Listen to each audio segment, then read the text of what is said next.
Merci. Alors, merci de me faire l'honneur d'ouvrir cette séance sur le cancer du poumon. Je ne sais pas si on m'entend. Donc, de me faire l'honneur d'ouvrir cette séance sur le cancer du poumon. Alors, le titre est vaste. Je vais essayer de tenir mon temps. Innovation thérapeutique, des thérapies ciblées à l'immunothérapie en oncologie thoracique. Mes liens d'intérêt. Alors, très rapidement, je vais balayer différentes thématiques. D'abord sur le cancer non à petites cellules, localisé, localement avancé, métastatique, puis sur le cancer à petites cellules, et puis 2 diapositives sur le mésothéliome, parce qu'il y a en fait des innovations sur l'ensemble de ces pathologies. Alors, premièrement, sur le cancer non à petites cellules dans les formes localisées. Comme vous le savez, il y a une indication lorsqu'on opère un patient, lorsque la tumeur fait plus de 4 cm ou lorsqu'il y a une atteinte ganglionnaire, il y a une indication à faire une chimiothérapie adjuvante. Ça, c'est tous les essais qu'il y a eu à la fin du siècle dernier, dans les années 1990-2000. Et vous voyez que c'est des essais qui ont été très très longs à réaliser. Entre le temps où on réalise l'essai et le temps où on peut montrer qu'il y a un intérêt à faire une chimiothérapie adjuvante dans ces stades, il faut entre 10 et 12 ans. Donc depuis quelques années, plus personne ne voulait faire d'essais chez les patients localisés.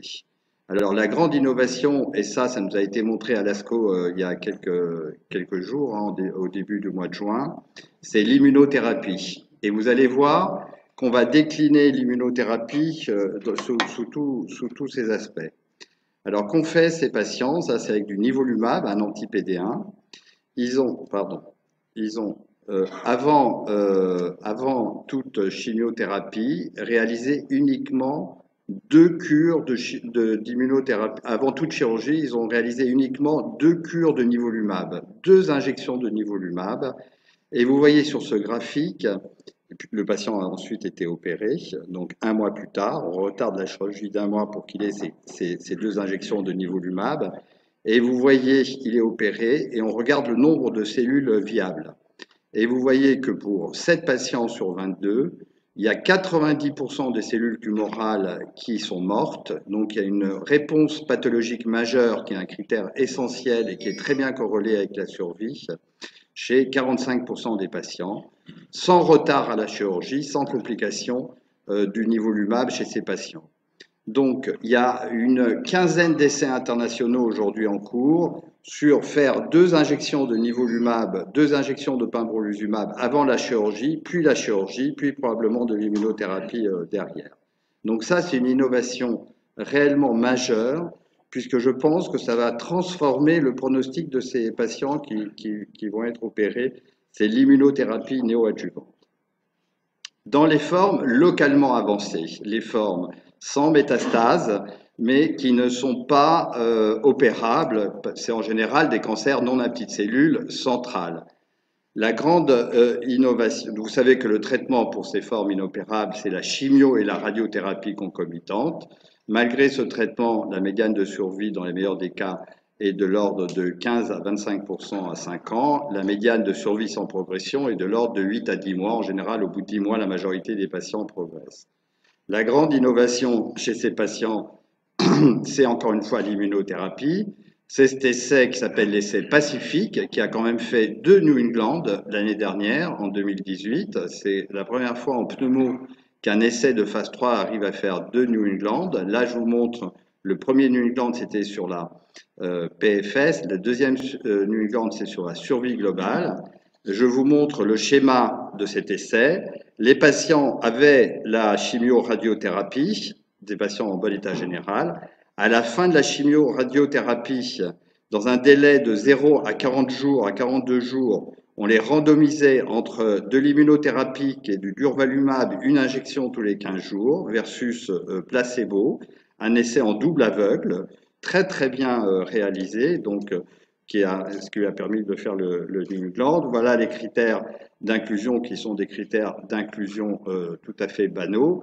Je vous avoue qu'on était tous un peu réticents, hein, parce que fin de radiothérapie, faire de l'immunothérapie, on s'est dit, oh là là, on va se retrouver avec des pneumopathies radiques, on va se retrouver avec des complications.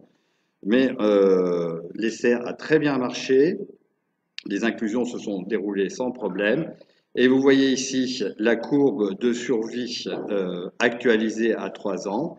Quelque chose quand même d'assez incroyable dans cette pathologie. Donc ça, c'est ce qui nous a été montré également à l'ASCO cette année. On a à 3 ans à peu près 50% des patients qui sont en vie et on a un plateau qui est en train de se dessiner ici. Et on voit que probablement à 5 ans, on aura un tiers des patients qui seront vivants dans cette forme. Je vous rappelle les chiffres, c'était 15% dans les cohortes historiques. Alors je passe peut-être sur la liste des sous-groupes pour vous dire que l'essai qui est en cours, là c'était de l'immunothérapie à la fin de la radiothérapie. L'essai qui est en cours, l'essai Pacifique 2, vise à tester le fait de commencer de la chimio, de l'immuno et de la radiothérapie de manière concomitante, toujours une randomisation 2 sur 1. On devrait avoir les résultats en 2022. Et il y a dans cette pathologie plein d'autres essais qui sont en train d'être réalisés. Sur les formes métastatiques, l'algorithme il a évolué très rapidement. Vous savez que l'algorithme en 2017, c'était il y a 2 ans, tenait compte du caractère épidermoïde ou pas de la lésion, du fait qu'il y ait une mutation oncogénique ou pas, ensuite des comorbidités, et c'était une chimiothérapie à base de pemetrexed, à base de carboplatine ou de cisplatine en fonction de l'état général. C'est un algorithme qui datait d'une dizaine d'années avec de la maintenance lorsque les patients étaient en bon état général et qui n'avaient pas progressé. Ça, c'est 2017. Qu'est-ce qui a modifié? Encore un essai qui a fait le New England, c'est l'immunothérapie en première ligne. Là encore, patient en très bon état général, la keynote 024, patient en très bon état général, sélectionné sur le taux de PDL1. C'est un marqueur, une protéine sur la surface des cellules tumorales. On a randomisé ces patients, donc des stades 4 avec métastase. On les a randomisés entre pembrolizumab, immunothérapie une fois toutes les 3 semaines, versus chimiothérapie à base de platine. Et le crossover était permis. Vous voyez le résultat de la courbe, c'est une courbe actualisée. Ce n'est pas la courbe qu'il y avait dans le New England Journal. C'est la courbe qui nous a été présentée l'année dernière au WLCC. On a une médiane de survie à 30 mois, c'est-à-dire que sur une forme métastatique, 50% des patients sont vivants à 30 mois, ce qui est quand même une révolution chez ces patients, dont je vous rappelle qu'avec la chimiothérapie, la médiane de survie, elle était à 10 mois. Donc, en tout cas, dans la plupart des pays maintenant, le PDL1 est venu s'interposer dans la stratégie diagnostique. Le PDL1 en France est réflexe, c'est-à-dire il est réalisé de manière systématique pour tous les patients qui ont un cancer bronchopulmonaire par nos pathologistes, et il nous permet de donner du pembrolizumab en première ligne, c'est-à-dire de nous affranchir de la chimiothérapie pour tous les patients qui ont un PDL1 supérieur à 50% pour tous les patients de l'essai. C'est vraiment une innovation majeure de pouvoir se passer de la chimiothérapie. Je ne dis pas que ça règle tous les problèmes, hein, parce que l'essai, comme d'habitude, n'inclut que des patients en très bon état général, en général pas très âgés, sans corticoïdes, sans métastase cérébrale, sans maladie auto-immune. On pense que l'immunothérapie marche moins bien chez les non-fumeurs, on pense que ça marche moins bien chez les gens qui ont une mutation oncogénique, et on pense qu'il ne faut pas le faire quand il y a une maladie très évolutive. Et puis ça pose d'autres questions. Quand arrêter? Est-ce qu'il faut continuer le pembrolizumab ou l'immunothérapie en général? Quelle surveillance? Et puis j'ai pas le temps de rentrer dans le détail, mais comme vous savez, l'immunothérapie, ça donne des complications qui sont rares, mais parfois graves et tardives. Mais quand même, c'est une révolution. Vous voyez, je voudrais vous montrer une de nos premières femmes traitées hors d'un essai clinique, hein, c'est quand on a eu c'est quasiment une des premières hors d'un essai clinique, 45 ans, fumeuse, CARAS positif, PDL1 80%, une maladie extrêmement évoluée, hein, une atteinte osseuse, foie, surrénale, ganglion. Elle arrive, quand je la vois en consultation, elle a une compression médulaire, donc on est obligé de l'envoyer en neurochir en urgence. Elle est opérée, elle a une radiothérapie avant qu'on puisse commencer le traitement. Elle commence le traitement du pembrolizumab en septembre 2017. Et vous voyez son PET scan aujourd'hui.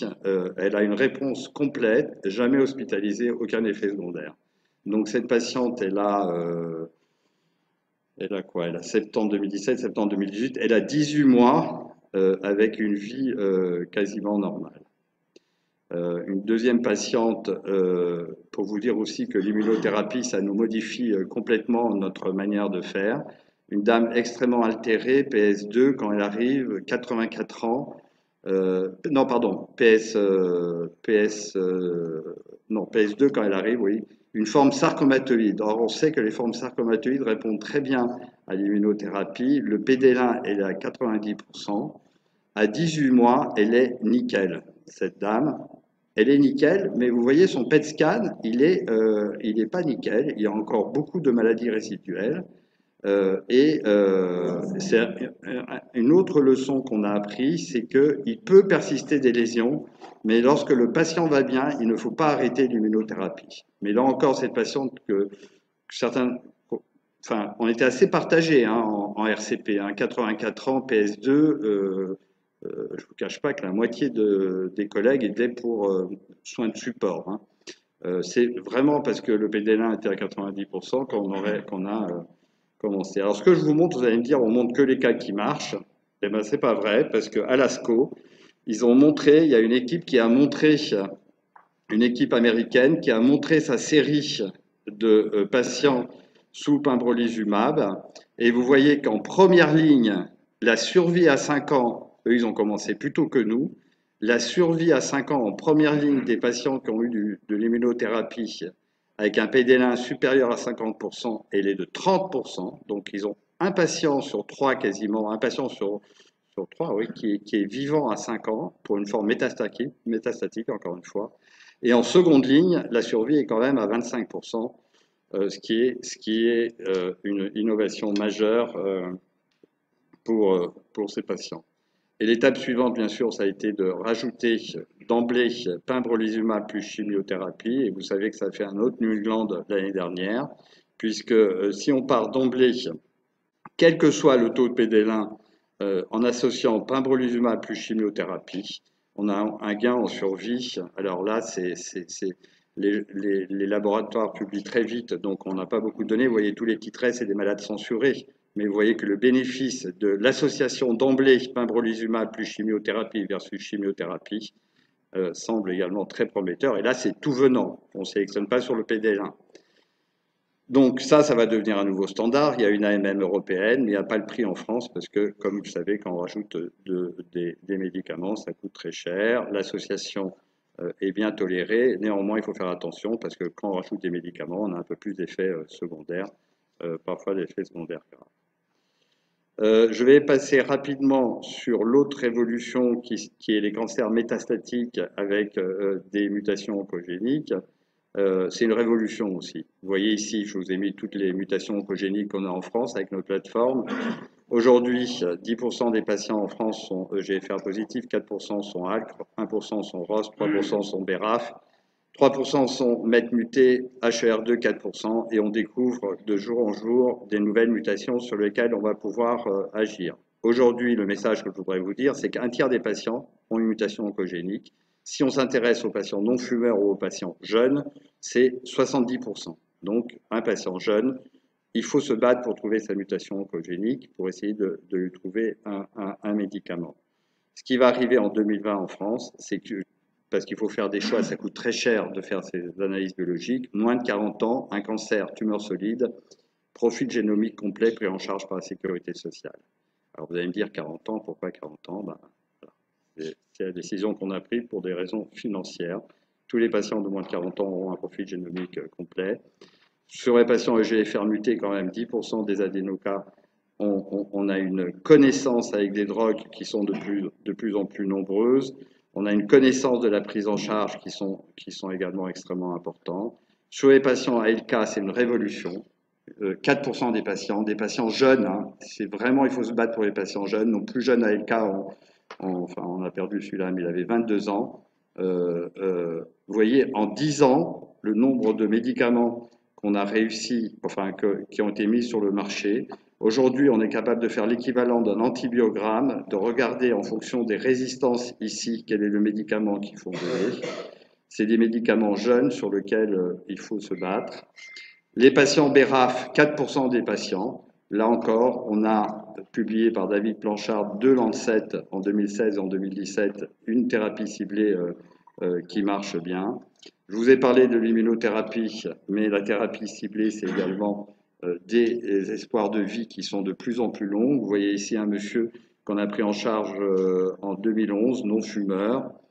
Il rentre dans la maladie avec une fracture pathologique sous-stroncatorienne du col du fémur gauche. Je ne sais pas quel âge il a, je ne l'ai pas marqué, mais il doit avoir une 60aine d'années, lui.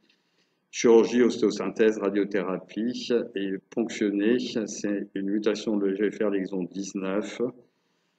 Pendant qu'il a sa radiothérapie sur le fémur gauche, on commence l'erlotinib. Donc on est en 2011, il est en très bonne réponse avec des effets secondaires sur la peau en 2012. Après 17 mois par erlotinib, il progresse un tout petit peu, mais on a appris qu'il ne fallait pas se précipiter pour changer le traitement.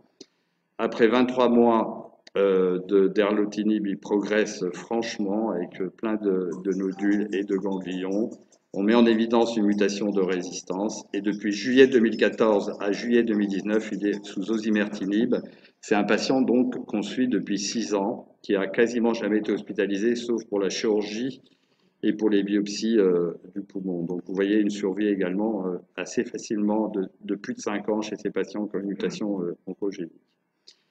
Enfin, 2 pathologies qui étaient orphelines jusque-là et pour lesquelles il y a des choses qui évoluent. Premièrement, le cancer à petites cellules. Pour ceux qui font de l'oncologie, il y a 30 ans, le cancer à petites cellules, on faisait du carbo-VP16 et 30 ans plus tard, on fait toujours du carbo-VP16. Tous les essais sur le cancer à petites cellules sont négatifs, jusqu'à celui-là qui a fait encore un New England l'année dernière. De toute façon, ce n'était pas compliqué. Au WLCC l'année dernière, au Congrès international sur le cancer du poumon l'année dernière, à la présidentielle, il y avait 4 communications et les 4 communications étaient publiées simultanément dans le New England.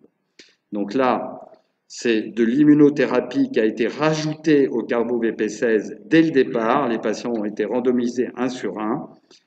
Le traitement standard, c'était du carbo-étoposide placebo, double aveugle, très bien fait.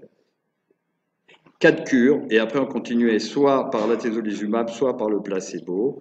Et le bénéfice est beaucoup, beaucoup moins important que dans le cancer non à petites cellules avec le pembrolizumab. Mais vous voyez quand même que ici, on a un bénéfice en termes de survie pour les gens qui ont l'atezolizumab, un bénéfice qui apparaît très tard, qui apparaît très tard par rapport au carbo-VP16, mais un bénéfice. Et ce qui est intéressant, c'est qu'ici, on a l'impression qu'il va y avoir un plateau qui se dessine, donc il y aura peut-être 15% des gens qui vont être des répondeurs longs, et on est quand même à 2 ans ici, quand vous voyez la courbe, on est quand même ici à 2 ans de survie pour un cancer à petites cellules disséminées.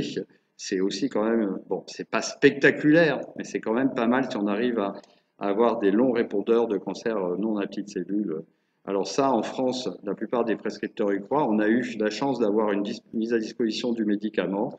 Le 8 mai, les premiers patients ont été traités le 8 mai. Il y a déjà une centaine de patients qui ont pu bénéficier de cette ATU d'extension d'indication. Et juste une diapositive pour finir, pour tenir mon temps, sur le mésothéliome, où là encore l'immunothérapie est en train de modifier les choses. Vous voyez plein d'essais avec des taux de réponse sur une maladie qui répond absolument à rien, des taux de réponse qui ne sont pas négligeables. Et surtout, regardez avec le pembrolizumab, 18 mois de survie, c'est quand même pas mal.